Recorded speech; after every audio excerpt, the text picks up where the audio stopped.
Atualmente estamos na segunda fase de um projeto associado à Câmara de Ilhavo, que é o projeto Ilhavo Terra Milenar.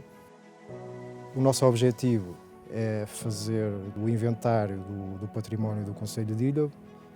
Em 2015 já cá estivemos, fizemos uma primeira caracterização com resultados muito positivos, designadamente a nível da pré-história.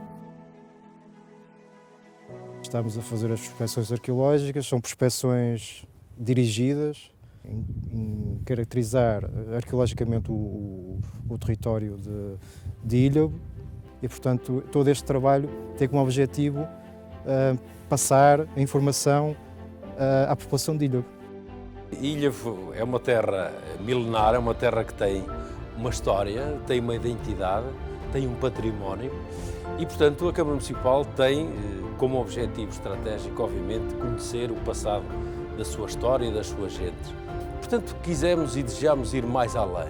E mais além, obviamente, decidimos dar um passo e esse passo tinha que passar por um trabalho de arqueologia, um trabalho que fosse de irmos ao terreno, ir investigar, de facto, aquilo que os nossos antepassados fizeram, várias investigações, várias descobertas que, nestes primeiros passos, são bastante otimistas para o futuro.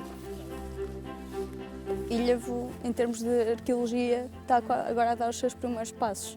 E então é agora com as prospeções que nós estamos a conseguir não entender totalmente essa presença, mas a dar os primeiros passos para compreender a presença a nível de pré-história no município. Estamos no Vale da Marona, em Ilhavo, onde podemos observar pelo menos 2 níveis de terraços, isto é, de depósitos onde se concentraram estes pequenos seixos rolados que podem ver e que formam níveis horizontais e que correspondem basicamente a deposições que foram feitas por ação da água. Nestes terraços, frequentemente, podem aparecer materiais que revelam a presença de hominídeos, que nos remetem para o período paleolítico. E, de facto, num destes terraços que aqui vemos, surgiu um pequeno biface que documenta, portanto, a presença desses hominídeos no território de Ilhavo, que remontará a cerca de 200, 300 mil anos. Vimos agora de há 200 mil anos atrás, 200, 300 mil anos atrás, e andamos no tempo até há cerca de 6 mil. Portanto, damos um grande salto para a pré-história recente, para o Neolítico, e temos mais uma vez uma coleção de materiais recolhidos à superfície em vários pontos do concelho, materiais em pedra lascada e que nos falam precisamente dessas primeiras sociedades de agricultores. Continuam-se, tal como no Paleolítico, a utilizar os seixos que vimos nos terraços e que são provenientes dos terraços dos rios, seixos que são utilizados para um talhe relativamente simples, para lascar e extrair lascas que depois são utilizadas para cortar ou para utilizar os próprios seixos como utensílios que são cortantes. E se quisermos perceber a utilidade destas peças, podemos-las comparar com peças atuais ou mais atuais. Temos aqui uma polaina que é do século XX e que foi utilizada na construção naval dos bacalhoeiros, mas que de certa maneira tem aqui, neste tipo de peças, o seu antepassado mais longínquo. Ou seja, estas peças, entre outras coisas que poderiam fazer e em que poderiam ser utilizadas, era, por exemplo, no tratamento da madeira, na lescagem da madeira, um pouco como a polaina, enfim, vários milhares de anos mais tarde, acaba por fazer também. Portanto, também para isto a pré-história é interessante porque muitas vezes nos fala dos antepassados longínquos de muitos dos nossos utensílios de um passado mais recente.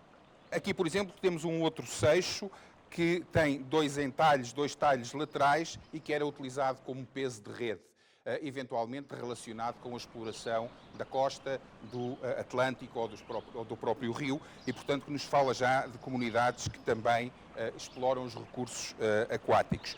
Temos também um conjunto de materiais em sílex. O sílex era uma das pedras mais trabalhadas na pré-história pelas suas características. Temos matéria-prima sob a forma de seixo e, portanto, estes seixos seriam recolhidos aqui na zona e que depois eram talhados para a obtenção de utensílios. Nós temos núcleos a partir dos quais foram extraídos pequenas lâminas, lâminas muito finas, alongadas, e que depois elas próprias eram utilizadas ou assim, em bruto, para trabalhar em determinadas atividades, ou também elas depois segmentadas, retocadas e transformadas em utensílios mais elaborados e mais especializados para determinado tipo de tarefas.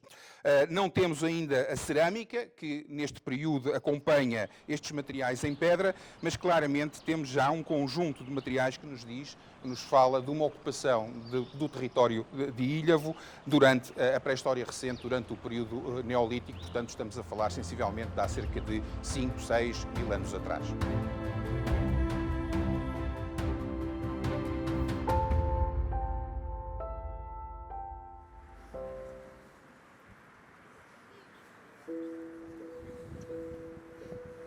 No que se refere à época romana, nos trabalhos que desenvolvemos no âmbito das prospecções arqueológicas aqui no concelho de Ilhavo, não detectamos propriamente sítios arqueológicos da época romana.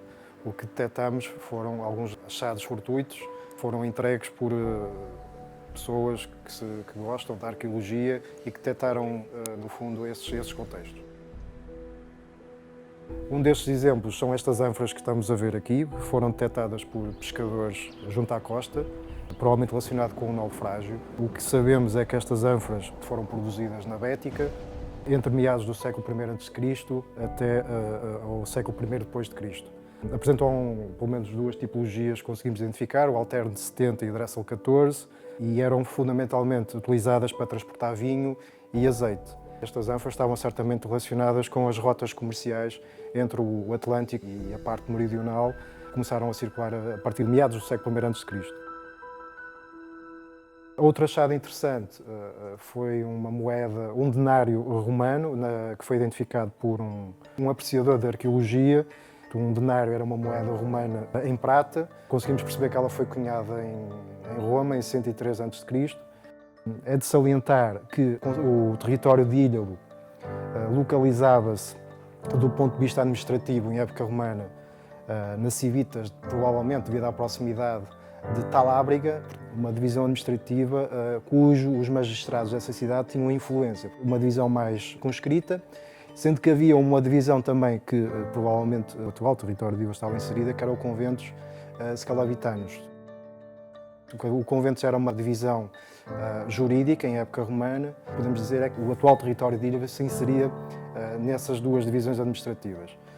Até agora não foram identificados sítios de cronologia romana no território, mas com avançadas investigações há a possibilidade de detectarmos esses vestígios.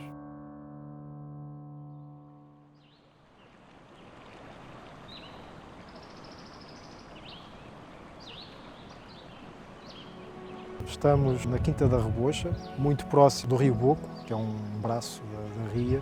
O objetivo de estarmos aqui tem a ver com uns achados fortuitos, neste caso de um ilhavense, que é um apaixonado pela arqueologia, que detectou e depois entregou na Câmara de Ilhavo esses materiais, um conjunto de ceitis.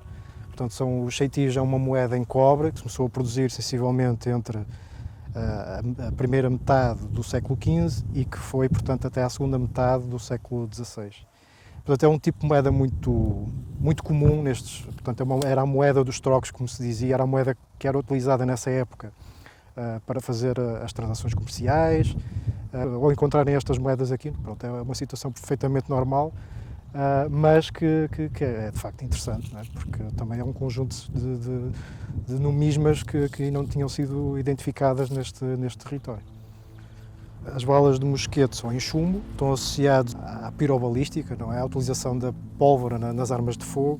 E o engraçado é que, quando se deu a altura da Barra, em 1808, aqui muito próximo, há referências documentais de que o exército de Dom João VI, no âmbito da segunda invasão napoleónica, terá passado aqui para esta zona. Estas balas de mosquete podem estar relacionadas com esse exército que passou por cá, e também não nos podemos esquecer que foi detectado um botão de Dom João VI, um botão de uma farda militar, também neste local. Estar agora aqui a falar sobre aqui alguma situação do ponto de vista militar é muito prematuro, mas o que é certo é que detectamos estes vestígios aqui na Quinta da Rebocha.